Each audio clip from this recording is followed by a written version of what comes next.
Henry the Green Engine has lived on the island of Sodor for many years. He wouldn't want to be anywhere else.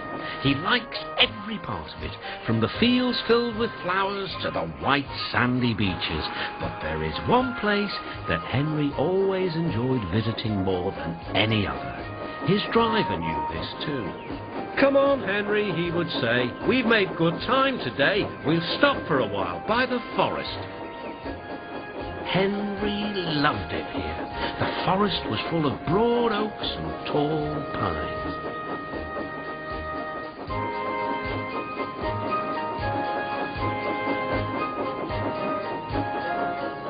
Henry could remember the day long ago when he and Toby brought some new trees to be planted and Terence and Trevor helped haul them into place. Now he could see the trees growing amongst the others on the hillside. Henry always felt better for being here. He couldn't really explain why, but his driver understood. "It's peaceful," he said to Henry. But one night, everything changed.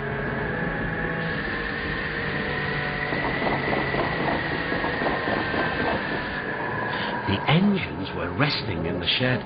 "Listen," said Thomas. "Can you hear a strange whistling sound?" "It's the wind blowing outside our shed," replied Toby, "but I've never heard it like this before."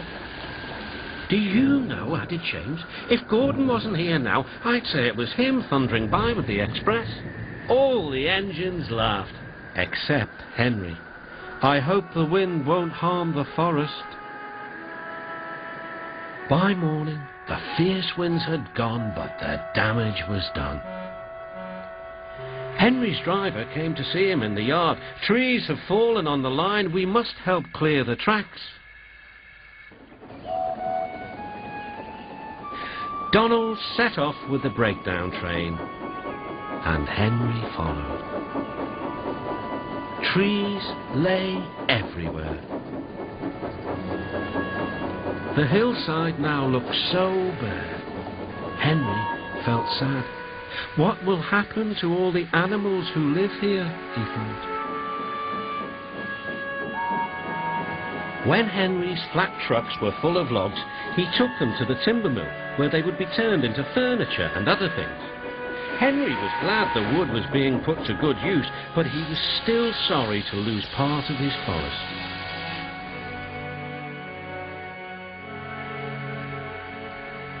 "Oh dear," sighed Toby, "I wish there was something we could do to make things better again." "Yes, indeed," replied Thomas, "but what? We can't mend broken trees." Toby puffed slowly into the yard.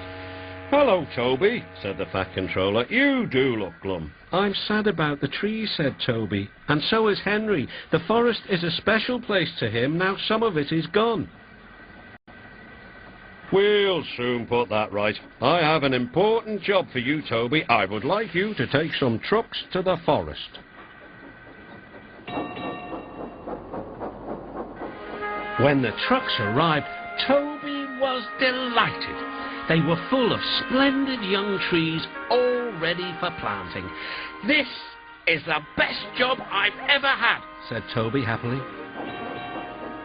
When Henry returned, he was most surprised.